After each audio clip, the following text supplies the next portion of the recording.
The past is filled with darkness, mystery, and things that defy explanation. We're drawn to these stories, not to be spooked, but to understand what they reveal about us. But sometimes the truth is weirder and creepier than fiction. This is Down the Rabbit Hole, Weird History. I'm Rose Smith. And I'm Jacob Wesson. Join us as we explore the unsettling moments when human behavior pushes the boundaries of belief. Let's dive in. We have to start with the object itself, because if we don't understand the object, we can't understand the madness that followed. It was a small, shriveled piece of organic matter, likely preserved in a jar of salt or high-proof spirits. It belonged to a man named Robert Jenkins, a mariner who claimed it had been sliced from his head by a Spanish Coast Guard officer named Juan de Leon Fandino. I've heard the name, obviously, but the visual of it sitting in a jar on a table in front of the most powerful men in Britain is what sticks. It feels like a prop from a horror movie, not a piece of foreign policy. That's exactly what it was, a prop. But to understand why that prop worked, we have to look at the room where it was presented. Parliament in 1738 wasn't just a legislative body. It was a pressure cooker of mercantile anxiety. You have these men in powdered wigs sitting in drafty, dimly lit stone halls, obsessed with the idea that the world was shrinking and that Britain was being squeezed out of it. So they weren't just looking at a piece of leather in a jar. They were looking at their own vulnerability. Precisely. To them, Jenkin's ear wasn't just anatomy, it was a breach of contract. You have to imagine the Caribbean at this time. It isn't the postcard version we have now. It was a landscape of brutal heat, yellow fever, and constant grinding legal friction. The Spanish had the land, but the British had the ships and the Asiento de Negros, the contract to supply enslaved people to the Spanish colonies. It was a messy, overlapping web of permissions and prohibitions. And Jenkins was caught in the middle of that web. Was he actually a smuggler, or was he just a guy in the wrong place? In that era, the line between merchant and smuggler was essentially invisible. Everyone was pushing the boundaries. Jenkins was sailing the Rebecca, a modest brig near Havana. When the Spanish boarded him, they weren't just checking for papers, they were performing a ritual of sovereignty. Fandino, the Spaniard, supposedly told Jenkins, "Go and tell your king that I will do the same to him if he dares to do the same." That's a massive escalation. He's not just cutting a guy, he's sending a message to a monarch through a piece of a sailor. It's the ultimate insult to the concept of the British free mariner. But here's the unsettling part, Jacob. The incident happened in 1731. Wait, hold on. The war didn't start until 1739. You're telling me that ear sat in a jar for 7 years before anyone cared? 7 years of silence. Jenkins went back to England, he told his story, and nothing happened. The government under Robert Walpole didn't want a war. Walpole was a pragmatist. He knew war was expensive and unpredictable, so the ear stayed in its jar, likely tucked away in a cupboard or a sea chest, slowly dehydrating while the geopolitical climate slowly turned to tinder.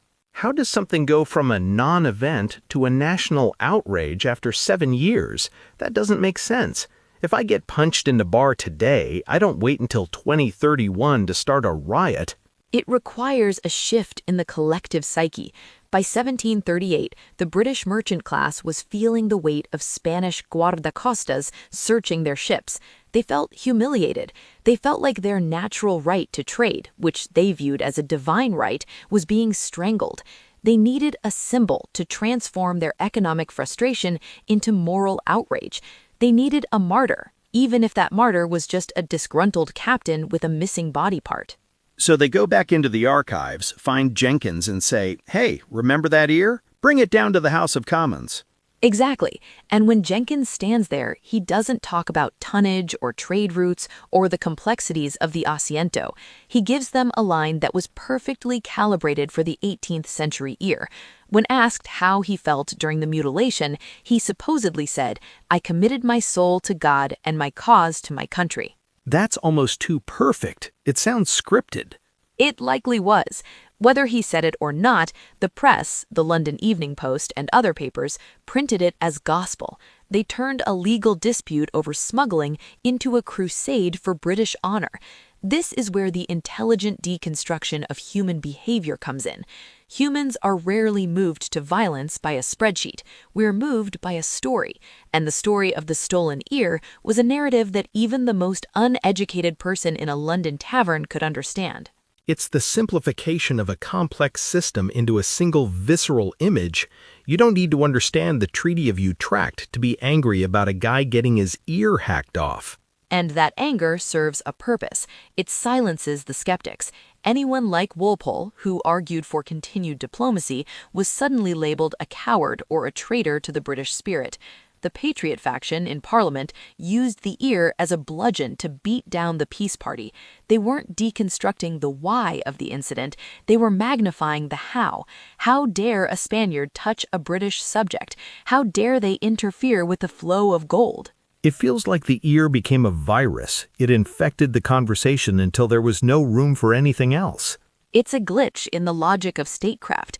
Wars are supposed to be about territory or succession, but here we have a massive imperial machine pivoting on a piece of cartilage. It shows how fragile the peace was.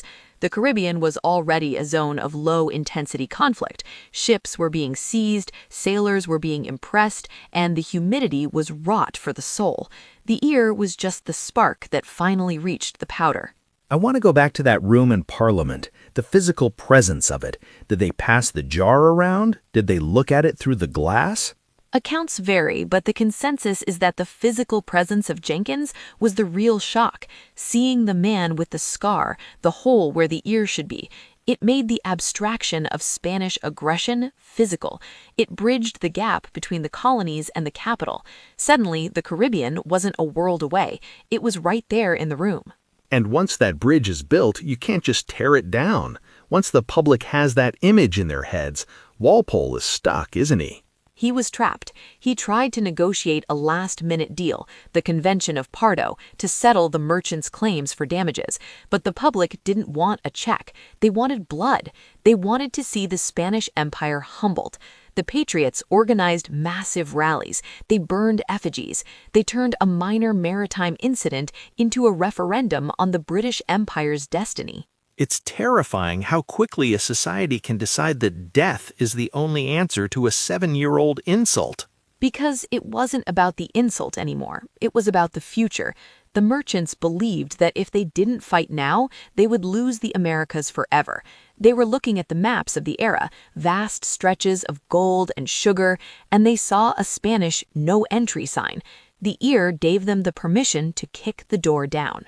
So part 1 ends with a declaration. The bells are ringing in London, and Walpole is famously saying, "They are ringing their bells now. They will soon be wringing their hands." He knew what was coming. He knew that once you let the madness out of the jar, you don't get to decide where it stops. You don't get to have a small war over an ear. You get a global catastrophe. We'll be right back with part 2. Now would be a good time to hit those like and follow buttons as well as leave a comment. We need your help to continue bringing you stories like this one. Now let's get back to part 2. When the war actually began in October 1739, it didn't look like a grand imperial struggle. It looked like a series of desperate, bloody gambles in a part of the world that was actively trying to kill everyone involved. The British public was ecstatic. They thought they would simply sail into the Caribbean, blow the Spanish forts to pieces, and come home with pockets full of doubloons. The mission accomplished mindset. It's a recurring theme in history, isn't it? The idea that the other side will just fold because our cause is just. Precisely. And the face of this early optimism was Admiral Edward Vernon. He was the hero the public wanted, brave, aggressive, and a vocal critic of the government. He took 6 ships and captured Portobello in modern-day Panama. It was a stunning victory, and it sent London into a frenzy. They named streets after him. Portobello Road in London is still there today. They minted medals. They even sang a new song called Rule Britannia. Wait, Rule Britannia comes from the War of Jenkin's Ear? It premiered in 1740. It was the soundtrack to this specific madness. But the problem with a quick victory is that it creates an appetite for an even bigger one. The British decided they needed to take the jewel of the Indies, Cartagena de Indias. This is where the forensic deconstruction of the failure begins. They sent the largest amphibious force ever seen in the Atlantic, nearly 30,000 men and 186 ships. That sounds invincible for the time. How do you lose with 30,000 men against a colonial outpost? You lose to the environment and the arrogance of your own command. The Siege of Cartagena in 1741 is one of the most harrowing examples of human wreckage in military history. The British forces weren't just fighting the Spanish, they were fighting the Black Vomit, yellow fever. Imagine thousands of men trapped on wooden ships in the sweltering heat of a Caribbean harbor. The water is stagnant, the air is thick with mosquitoes. Men are dying by the hundreds every day before they even fire a shot. And they're just sitting there? Why didn't they just land and attack? Because the commanders, Admiral Vernon and General Wentworth, hated each other. They literally wouldn't talk. Vernon stayed on his ships, blaming the army for being slow. Wentworth stayed on land, blaming the navy for not providing enough cover. Meanwhile, the soldiers were being decimated. They finally attempted a desperate night assault on the San Felipe fortress. Let me guess. It went poorly. It was a massacre. They had the wrong length of ladders. They reached the Spanish walls and realized their ladders were 10 feet too short. They were just standing there in the dark, being picked off by Spanish fire, while the mud turned red beneath them. It wasn't a battle, it was a logistical execution. That is the ultimate wait, what moment?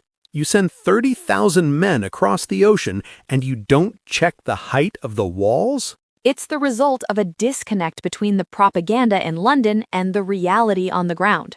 In London, they were so sure of victory that they had already minted medals celebrating the capture of Cartagena.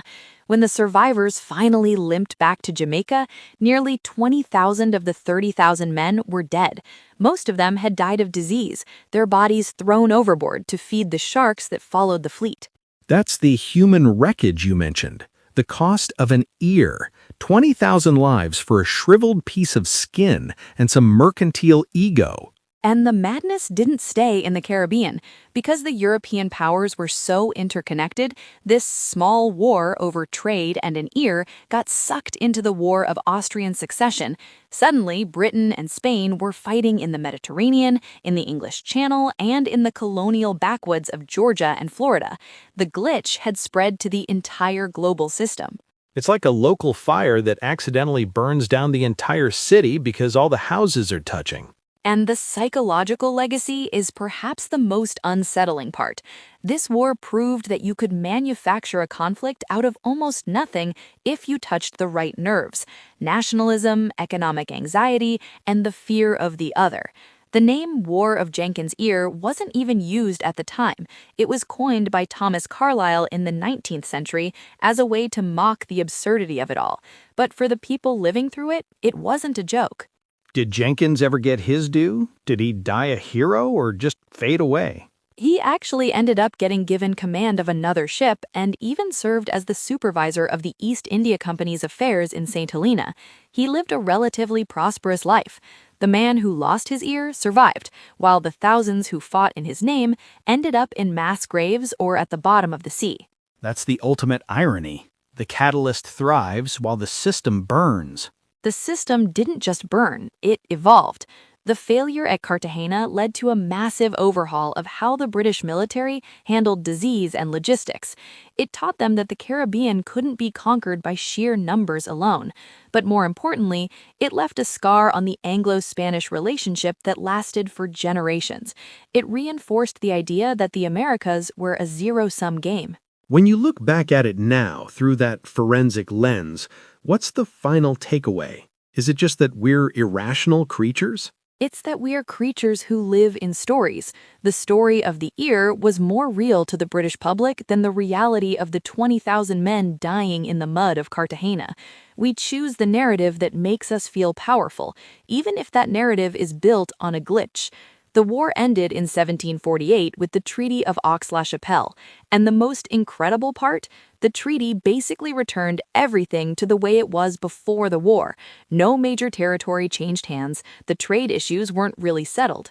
So they fought for 9 years, killed tens of thousands, spent millions of pounds, and then just said, okay, let's go back to 1738. Exactly. Except, of course, for the 20,000 men who weren't there to see it, and Robert Jenkins, who was still missing an ear. The jar was gone, the propaganda was spent, and the world simply waited for the next ear to show up. Because there is always another ear, Jacob. There is always another small, shriveled thing that we can use to justify the next great fire. That is a deeply unsettling thought to end on. It's the only honest one. History isn't a series of logical steps. It's a series of reactions to things we keep in jars. We just have to be careful which jars we decide to open. Thank you for joining us in the rabbit hole today. If you've got a story that defies explanation or just want to tell us how much this episode affected you, you can find us on Facebook, Instagram, and TikTok, as well as Spotify and YouTube. Down the Rabbit Hole, Weird History is brought to you by GX Works. We'll be back next time with another deep dive into the parts of history most people would rather forget. Until then, keep questioning what you know. Here is what we do know. The truth is always waiting just below the surface. Be sure to like, share, follow, subscribe, and all that stuff to hear more episodes. Leave a comment to let us know what you thought and what you'd like to hear in the future. And we'll see you in the hole.